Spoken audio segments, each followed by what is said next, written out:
जगत में जो भी हो रहा है अगर वो परमात्मा को अस्वीकार है तो वो होगा ही नहीं। एक बात, वो हो कैसे सकता है?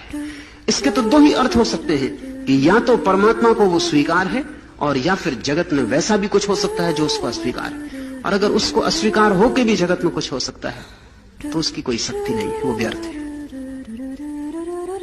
और अगर उसके विपरीत भी कुछ हो सकता है तो उस नपुंसक परमात्मा को पाकर भी क्या करिएगा? अगर उसके विपरीत भी कुछ हो सकता है तो आप मोक्ष से भी खींचे जा सकते हैं वापस। परमात्मा के विपरीत कुछ भी नहीं हो सकता।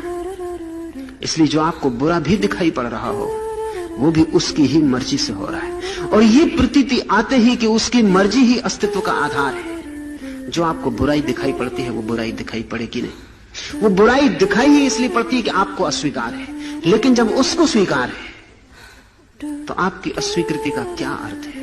आप अपनी अस्वीकृति को गिरा दें। लाओ से कहता है असंख्य वस्तुएं उसी से जीवन ग्रहण करती, सभी कुछ उसी से जीवन ग्रहण करता है। जहर भी और अमृत भी, दोनों में उसी का जीवन है। Download share chat.